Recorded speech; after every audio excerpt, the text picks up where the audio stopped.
Persuasion is one of the most important functions of human communication. The world we live in is shaped through persuasion, defined by persuasion, and changed with persuasion. Consider politics. Persuasion often separates the winners from the losers. Our candidates argue with each other, and we argue amongst ourselves. Persuasion can lead to great advances for our society, such as the signing of the Civil Rights Act in 1964. It can also facilitate great evil. When people think about persuasion, their thoughts often go to advertising.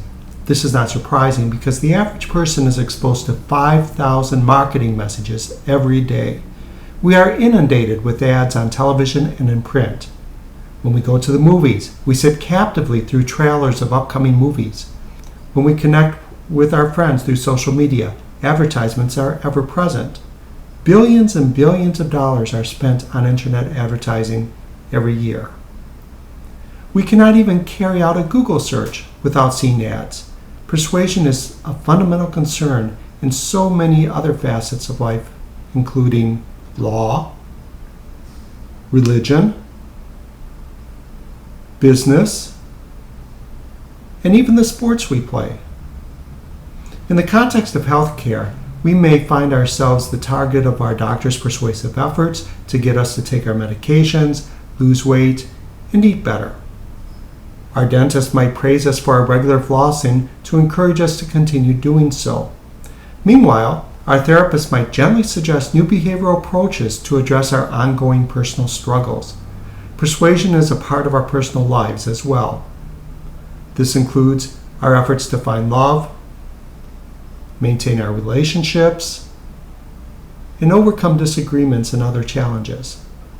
When we get together with our friends, we may find ourselves debating current affairs and promoting our newest, biggest find in shopping or dining. Persuasion is practiced by people of all ages.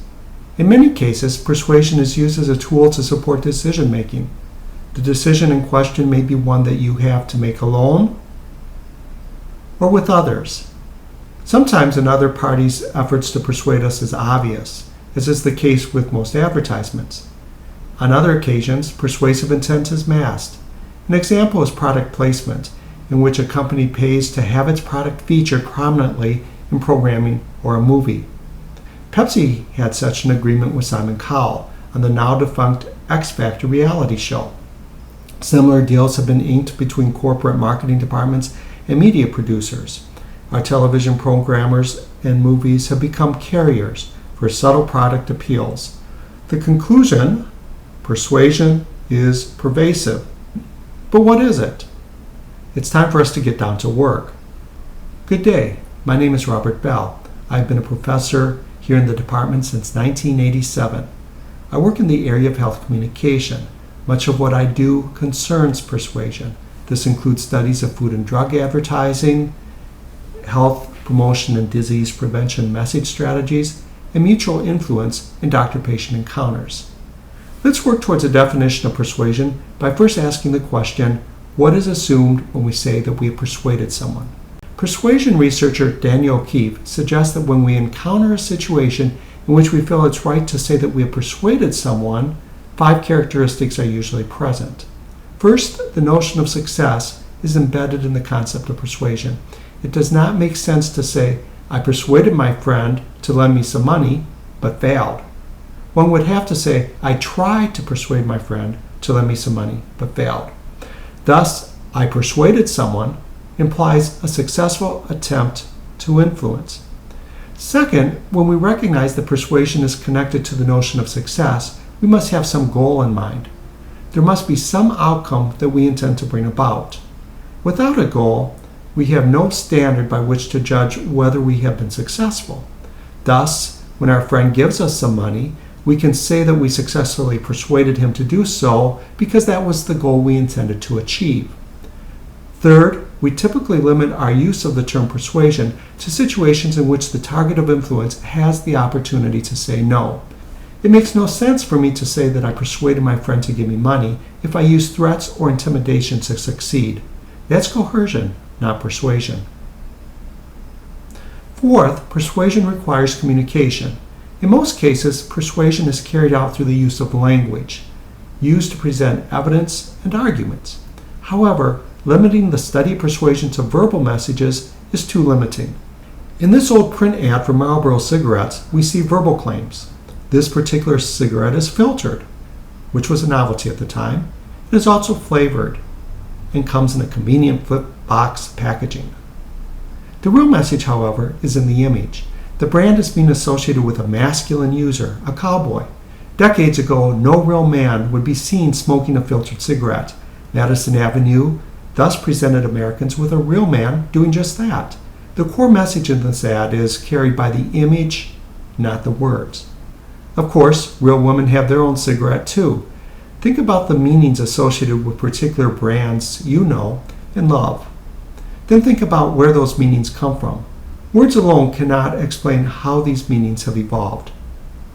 Fifth, persuasion is ordinarily thought of as involving an effort to influence another person's mental state, what they hold to be true, good, important, and so forth.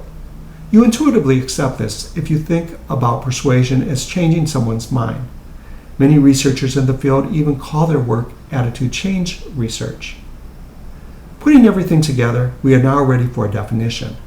Persuasion is the successful, intentional, by that I mean goal-directed, effort to influence another person's mental state through communication in a circumstance in which the targeted person has some measure of freedom. But let's not stop there. Usually, we want to affect another person's way of thinking to alter their behavior in some way. The late Gerald Miller considered what it means to be persuaded. He thought that the phrase being persuaded applies to situations where behavior has been modified in some way. In some instances, we are able to use words and images to cultivate in another person patterns of behavior in a domain for which no prior pattern existed.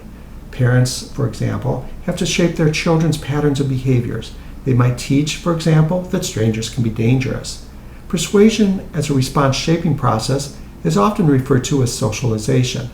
Response shaping is evident even in adults. The new fraternity or sorority member must learn what it means to be a good brother or sister. Likewise, new workers must learn what is valued in the company. Much of persuasion pertains to reinforcing existing patterns of behavior. Consider this Colgate advertisement. You, a Colgate user, might think it is targeting people who do not use Colgate. In fact, Colgate is equally concerned about keeping your business by reminding you of why you chose Colgate. Its advertisements seek to reinforce your behavior, your regular purchases of Colgate. Likewise, a religious leader's chief responsibility is keeping current believers in the fold. One of the primary goals of response reinforcing is to make a person more resistant to the persuasive efforts of another individual whose views might be counter to our own. An example is the largely ineffective Just Say No to Drugs campaign launched by the Reagan administration. Thinking back to our Colgate example, your behavior is being reinforced because you use Colgate. However, your neighbor, a user of Aquafresh, may see the same ad and decide to switch to Colgate. For your neighbor, we are talking about a case of being persuaded as a response changing process. Response changing is also exemplified by the patient who is convinced by his doctor to give up alcohol or tobacco, the child who is finally convinced that studying will lead to a better life, and the commuter who is persuaded to give up her car in favor of environmentally friendly mass transit. To conclude, persuasion is more than just changing others' behaviors. It includes efforts to shape patterns of behavior where none existed and reinforce patterns of behavior.